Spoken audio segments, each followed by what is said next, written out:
Hi. Oh, okay, there we go. So Jessica is not going to read. I refuse to read. She refuses to read. I'm sorry. So we're just going to kind of get right into it. And for those of you who have not read the book, it is about what I would describe as an office from hell, that centers on a woman who is in her early 30s, right? She's past 30 but less than 35, and she has found herself working for this foundation run by, how to best describe Leora Infinitus? She is a reality television star and former sitcom actress who has a lot of money and doesn't know what to do with it. So she has a foundation, obviously. And I just want to read this quote from Emily Gould's review of Jessica's book in book forum. From the opening pages of Break in Case of Emergency, Jessica Winter demonstrates a knack for rendering the surreal, almost trippy quality of being trapped in a very bad meeting. The kind where time stops and everyone seems to be saying the opposite of what they mean. So Jessica, I was hoping that we could talk a little bit about this feeling of being trapped in the very bad meeting that you capture so well. I hope I don't capture it in a way that, summons up traumatic memories for anyone who's been trapped in a very bad meeting. I liked how Emily capitalized the V, the B in the end, in a very bad meeting, because it is a very specific genre of experience. The foundation in the book is called LIFT, the Leora Infinitus Foundation, L-I-F-T, not L-Y-F-T, and it's kind of vaguely centered around women's empowerment or feminist empowerment or something. No one is really sure, not least Leora Infinitus. She isn't sure either. And I think when an organization lacks a clear sense of a mission or lacks a clear sense of what any given person in that environment is supposed to be doing and what their goals are, you end up talking around things rather than, no one in that situation tends to have the wherewithal to say, what are we doing? Why are we here? What is this? And so instead you have these, just crazy filibuster conversations and meetings that don't go anywhere, and a lot of memos get written.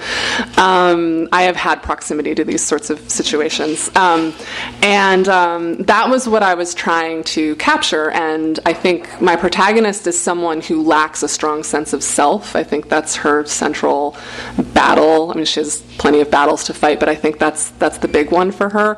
And so centering her in a place that also lacks a sense of self felt to me like the worst possible thing I could do to her, and therefore a good premise for a book.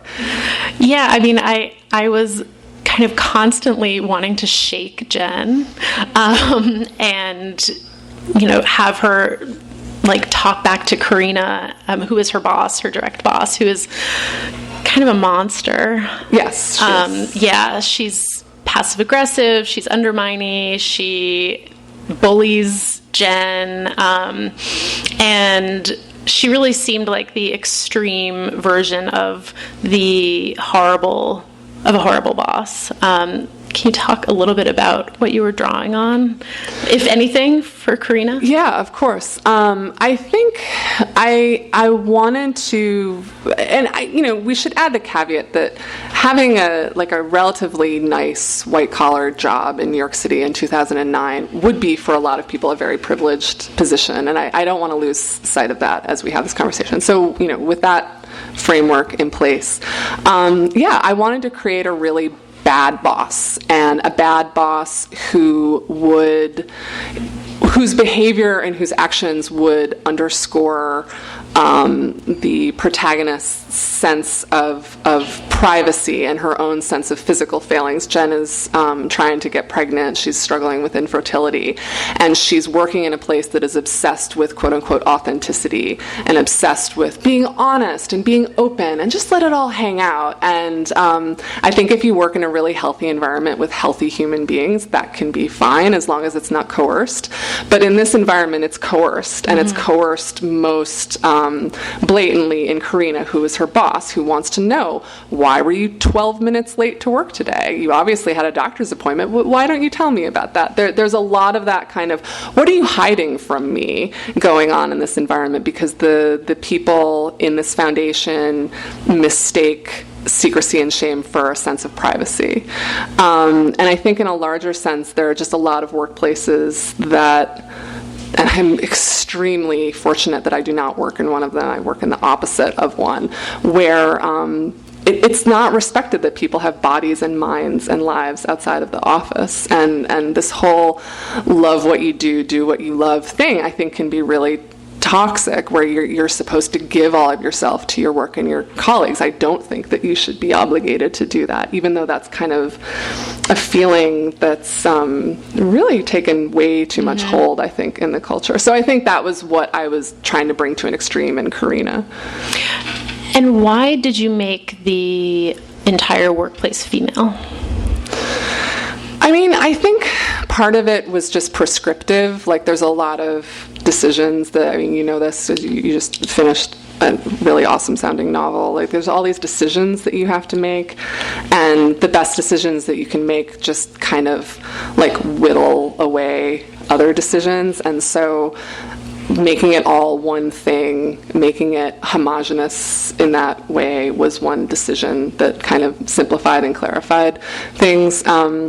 I was just saying to someone else that at one point when I was writing the book, I wanted the book to like be this kind of extreme manifestation of like the Bechdel test, where there would be only, like, it would be like The Women, like Claire Booth Luce's play, where you only saw women, men were only talked about, and that sort of, in the writing of the book, that conceit, which I was so wedded to at the beginning, it sort of became a gimmick, and it wasn't really serving the book. There were all these scenes between Jen and her husband that I really wanted, and I was like, how can I have the scene but still have an all-female book? Maybe he could be on the phone and we could hear his voice and not see him. I was like, this is stupid, just like give this up. But I think possibly the palimpsest of let's do a book where only women talk and you only see women is maybe still visible there. And maybe one of the ways it's visible is in the all-female workplace. So you brought up Jen's husband, and so let's talk about Jen's husband a little bit. So Jen's husband is a teacher, and he has the summers off, and he doesn't really do anything in the summers besides go running, it seems. He goes running. Yeah. He reads books. Yeah, and he and Jen don't have a lot of money. They live in not Ditmas Park, which is where I live. Which is where Jessica lives. But it's Flatbush. It's Flatbush, but real estate agents like to call it Ditmas Park. It's not Ditmas Park. And so, you very early in the book, you see kind of these strands of resentment that Jen has towards Jim. Also, sidebar, all the couples have alliteration names. Yeah, it was my homage to Girls. Nice. So it wasn't, actually. I don't know why I said that.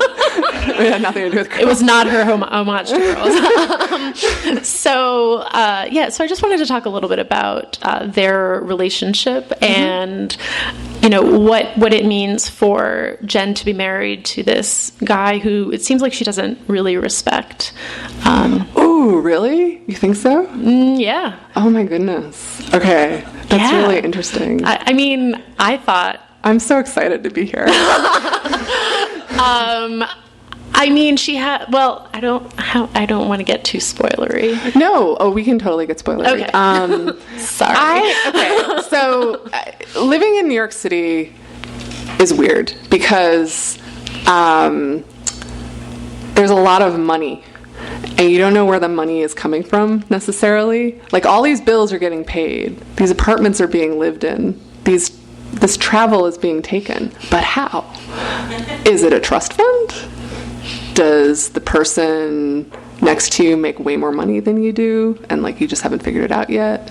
Like, what does their spouse do? Is there an aunt involved? Like, there's this, but you don't talk about it. Like, I'm embarrassed talking about it right now. You're not allowed to talk about it. You're not supposed to say any of these things. And so it was interesting to me to try to talk about it in a book, but in the way that people don't talk about it. You talk around it, you find synonyms or euphemisms for it, and it's all kind of sheepish and embarrassed and like, oh my God, let's stop talking about this.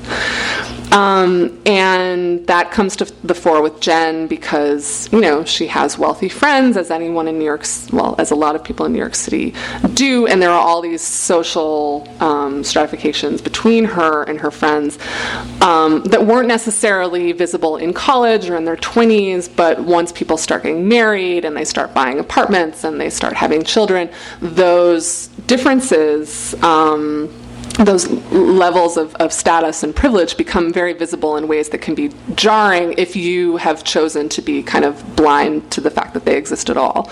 And I think that once those start becoming visible, Jim's lack of traditional ambition or his ease with being relaxed and his ease with not commodifying every second of his day and just being himself and being a person in the world go from being attributes and assets and things that helped Jen fall in love with him to being, why aren't you doing anything? Like, why aren't you making more money? Like, why aren't you being like other people who I didn't marry?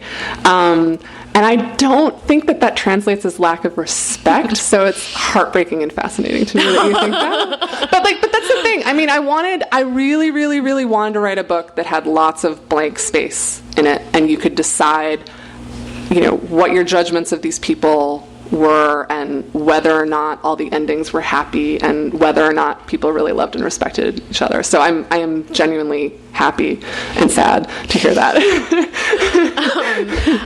You have this great passage about how everything leading up to that point where it becomes clear that certain people are wealthier than others is like summer camp. Yeah, should we read that part? Yeah, let's read that part. One moment. I just have to find it. It's going to take me a minute to find it. So the thing about Jim. Yeah. Let's do it. So Jen is just not, she feels, and Jessica, if you feel that this interpretation is totally off, please say so. But she feels stuck in a lot of ways, and to me, her relationship with Jim was just like another manifestation of her feeling stuck and feeling frustrated and powerless. That Jim was not doing what she kind of passive-aggressively wanted him to do, because she doesn't really articulate it until the end, pretty much. She has all this like burning rage inside of her. Yeah. I mean, I think a lot of the book is about people who are unable or unwilling to communicate with each other, which is a really toxic thing in a workplace. I'm stating the obvious. It's a toxic thing in a relationship, in a friendship.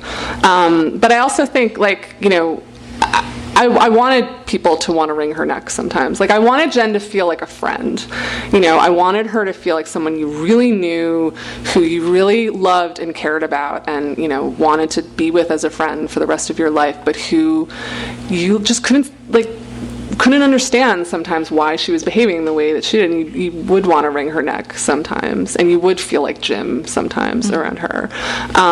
She's not necessarily an easy person to be with, and part of that, ironically, is because she tries so fucking hard to be an easy person. Yeah. And she doesn't want to be a burden. She doesn't want to be a burden. She's like, oh my God, I'm so sorry to put you out. Like, she's just like that all the time. And I have those trappings within myself, too. She's always thanking people. She's always apologizing for herself. Yeah. And all of that deflection and all of that keeping silent, I think, builds up and then it explodes. Yeah. Let me just find the summer camp part. Let's see. Should I start at the self-pity part? Okay. This is right after Jen finds out that one of her friends is secretly rich. As one does. Yeah. I mean, this has totally happened. Jen sat down on one of the empty benches in the empty courtyard. On her collar, she could almost smell the sour breath of her own self-pity. Her self-pity subsisted in part on simple carbohydrates and on the salt mined from the sodium-rich instant soups of a drafty childhood. But it was mostly self-sustaining, feeding on itself, an apparently inescapable genetic susceptibility to self-pity being one of the major reasons Jen pitied herself. She closed her eyes against the yellowish orbital streaks ringing around her head and submitted to self-pity's embrace, tilting her face toward the slanting winter sun, inhaling and exhaling. She and her self-pity knew now, as the pleasant people gathered in a secret room must have known all along, that early adulthood for most of her college peers was a kind of summer camp, a character-building exercise in make-believe, a hope chest of nostalgia, a lakeside idyll that marked the shimmering threshold before real life began. The cramped, subsidized housing where Meg and Mark, her friends, had lived for nearly 2 years during law school, throwing monthly 4-course dinner parties at which half the guests ate in the tiny kitchen and the other half ate in the tiny bedroom, rotating guest by guest at regular intervals to hybridize conversation and interaction. That was summer camp. When Lauren Riley, daughter of another partner at Meg's father's law firm, moved into her boyfriend's one-window studio to paper over the year between when she finished law school and her boyfriend started medical school, that was summer camp. Pam and Paulo's mildewy, transient, spilled studio space was summer camp. Meg's semi-annual clothing swaps were summer camp. Pam's champion sweatshirts were summer camp. And it goes on like that for a little while, maybe too long. Meeting your best friends in college was dangerous, if only because college was the great leveler. Everyone in college lives like a college student. Nobody necessarily knows who's on financial aid and who's not and how much. Nobody would ever ask such things. The stratifications are hidden so well as to be forgotten. Marriage and childbearing and the ceremonies attendant upon them also commemorated the reemergence of those stratifications for those who'd ignored or discounted them.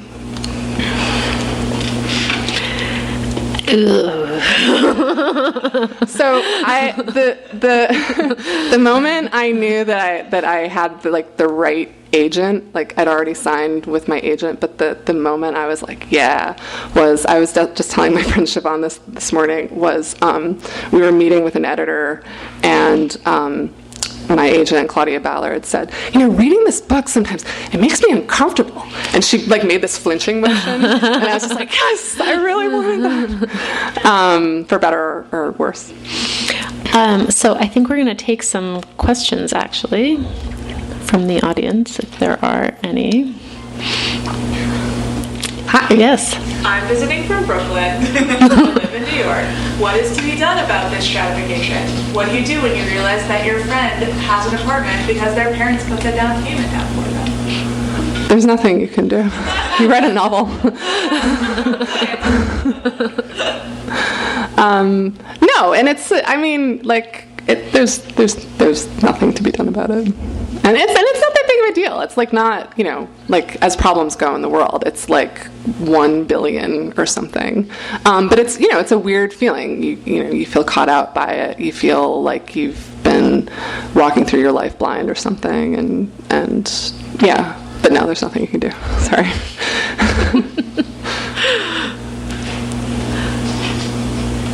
Other questions? Yeah, of course. So the writing process for you. How did you get into this character, you get into this angst, this frustration, this pain, this despair, this feeling of being stuck. You might spend days, hours, minutes there. What did you do to ground yourself? How long would you, when you stayed there, what did you do to keep yourself from staying there too long and get back on the real world?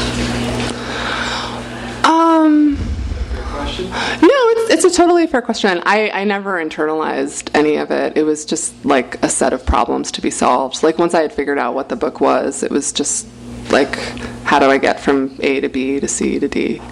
I also wrote the book really quickly, so I think that helped a lot too. I had a deadline in mind, and I just wrote to that deadline. So it was sort of a workmanlike way of going about it, but I think it also left me less room for angst or something. I don't know. How did you write Startup?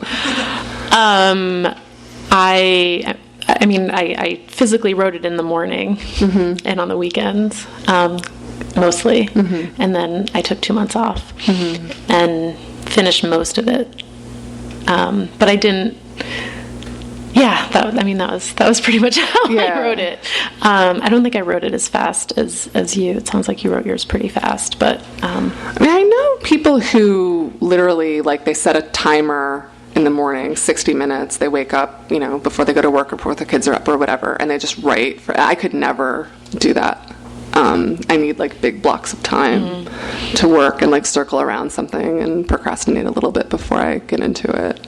But that level of discipline, that kind of, like, 6 to 7 done is extremely appealing to me, and I would like to access it at some point. It sounds like you might have. Well, I did do that for a few months, and then so it was interesting when I actually had time off work to have these big blocks of time where I could let myself sort of procrastinate and think more big picture about my book. But we're not talking about my book right now. We're talking about your book. So yeah. I hope that answers your question. Hi, Rishi. So that pragmatic way of writing, of just like having problems to solve for the novel, do you think that came out of writing your non-fiction writing?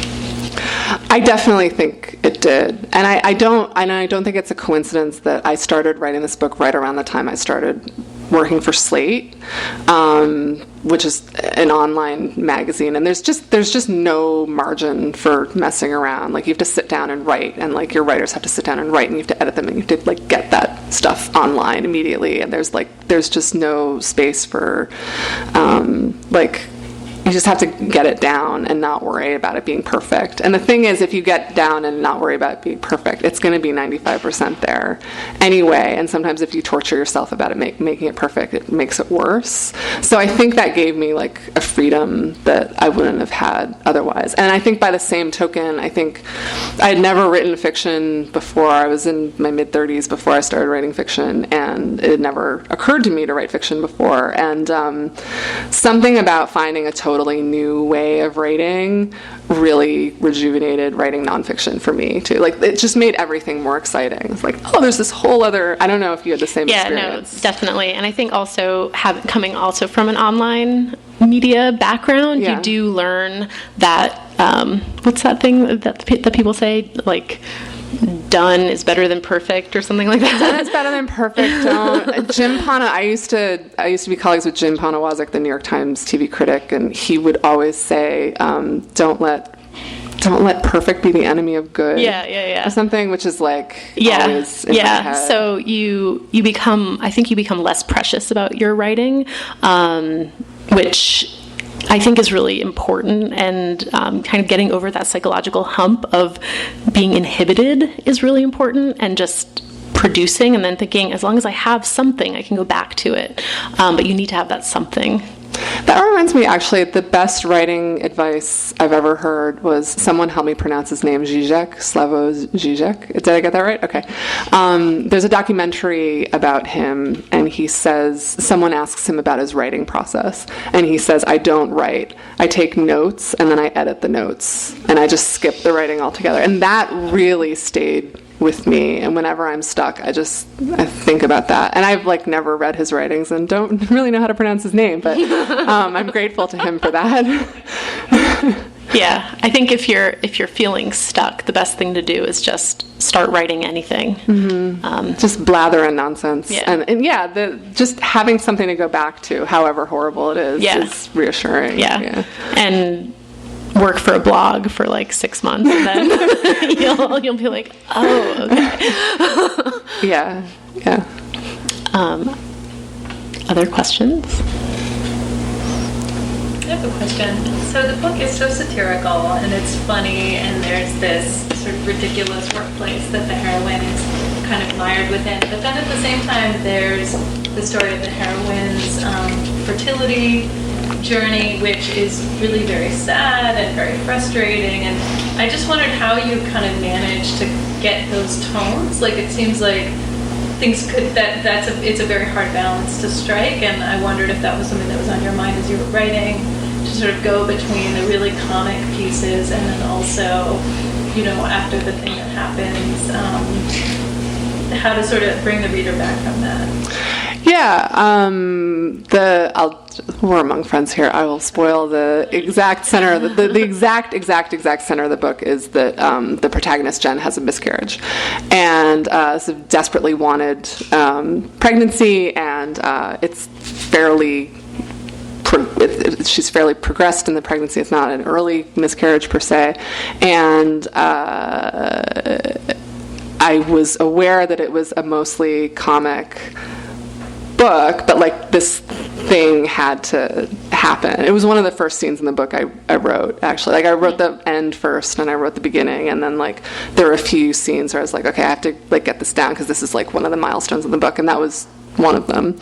And I guess what I was worried about that, like I was worried, I mean, that scene, I think, if I remember correctly, goes directly into some ridiculous office situation, right? And I was worried about it being jarring, but I also think that this is a really cheesy thing to say, but isn't life just like that? Like something awful happens and then something stupid happens and you laugh about it. And like, not that fiction is a documentary or it should like be some kind of verite representation of real life, but I didn't mind that as something real lifey that I could try to capture in the book. I make the mistake of reading my Goodreads reviews, which no one should ever do. And people have commented on that. It's just like, you know, how do you go from like these funny scenes to that? But I don't know. I mean, that's just, I don't know. I'm not giving you a very articulate answer. I was worried about it, but I didn't know what to do about it, so I just did it. Does that make sense? It works. I mean, it doesn't feel like you just completely veered off the cliff in terms of tone. Like it, somehow you maintain that balance. I mean, I guess one thing about it is that they never talk about it. Like the word miscarriage is not anywhere in the book, and in fact I was just talking to someone who asked me like, what's the thing that happens in the middle of the book, like what is that? And I'm like, she has a miscarriage. Like, oh, it's called, they call it the thing that happened. You know, the book is about someone who can't express herself, who's afraid of expressing herself, who's sheepish about expressing herself, and she can't even come up with language to talk. You know, she has a whole set of euphemisms about fertility. She has a whole set of euphemisms about people she works with. She has a whole like employee lingo that she has with her best friend at work, Daisy, that she can't even bring herself to say this. I think is a window into her psyche that might be useful and instructive. But I also think, like in a larger sense, that it's just it's part of this whole taboo that we have around miscarriage. Like people just don't. Miscarriages happen all the time. Women have miscarriages all the time. I've had a miscarriage. No one ever talks about it. And I guess this was a way of talking about it, but not, or like talking about it in the way that we talk about it, which is to talk around it or ignore it. Yeah, Karina's reaction to it was like a very painful. I found that to be a very painful scene because she seems sort of sympathetic, but you're also like, what is this in service of? And you're like, oh, it's in service of getting her to come back to work like the next day. Yeah. So yeah, and you know, I know from. You know, there was a Dear Prudence letter that I read. It didn't inspire the book, but I read it very early on in writing the book that totally broke my heart, but also kind of steadied me. And then, like, you know, this stuff happens all the time. This was when Emily Yoffe was still Dear Prudence, and this woman had written in to say, you know, I had a miscarriage and my boss has been so awful about it. My boss's wife is now pregnant, and they're always talking to me about how we're not going to make the same mistakes you did, and we're not going to lose this pregnancy. And it was just like awful and unbelievable. And Emily's, you know, advice to her was wise and true, but she said, you know, just as a reminder, never, ever, ever tell anyone you're pregnant until you absolutely have to avoid these sorts of situations. And the woman followed up and she said, I didn't tell anyone I was pregnant. They figured it out because I was sick all the time and I was missing work for doctor's appointments, which kind of, I think, underscored a flaw in Emily's argument, which kind of like reinforces the taboo around early pregnancy and miscarriage. Like, oh, just don't talk about it. I was like, well, why not? You know, like, why can't you make that decision for yourself? But it also, and that, you know, that's not a diss on Emily. Emily was a great dear Prudence, but I think that it reminded me that this stuff happens, and that a lot of bosses don't know how to deal with people having bodies that sometimes, you know, betray them. They don't know how to deal with people having lives outside the office, except as a function of, okay, great, when are you coming back to work?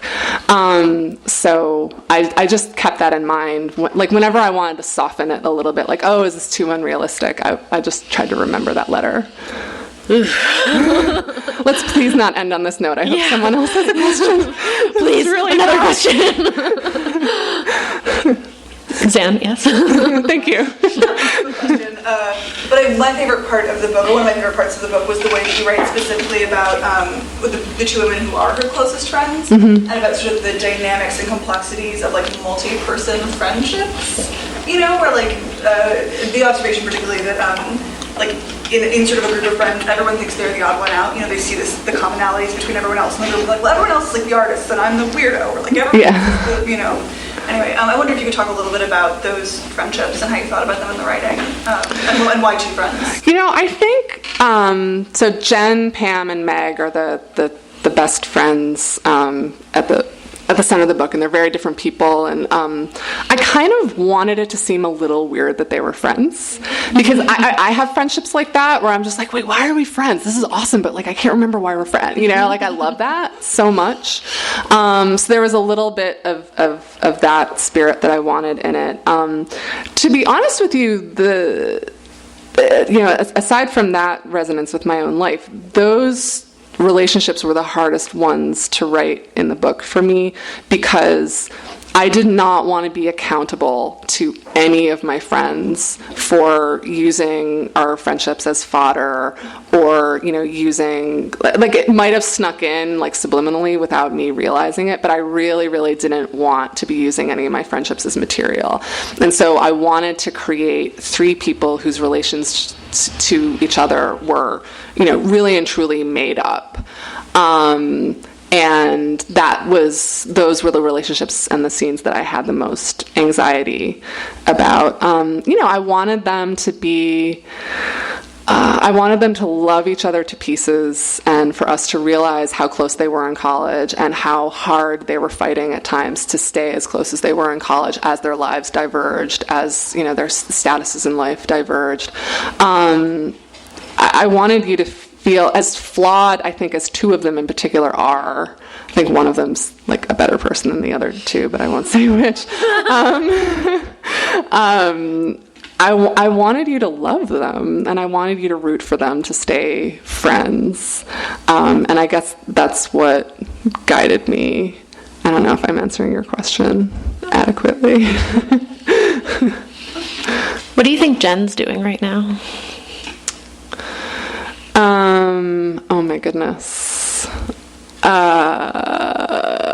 God, I don't know. What do you think Jen is doing right now? I mean, I think she's made a lot of money from her portraits. Okay. Yeah. Like, I think this is going really well for her. I'm so glad like, to hear she has that. a whole thing, and she's like Instagram famous, and yeah. I think she has a moderate level of Instagram fame. Yeah, yes, for sure. Yeah, I'm down with that. Well, I think that's a good note to end on. Okay. So thank you all so Thanks, much everybody. for coming. You've been listening to the Skylight Books author reading series. Don't forget, you can listen to this and all of our other great podcasts at skylightbooks.com. Thanks again for stopping by, and we hope to see you soon.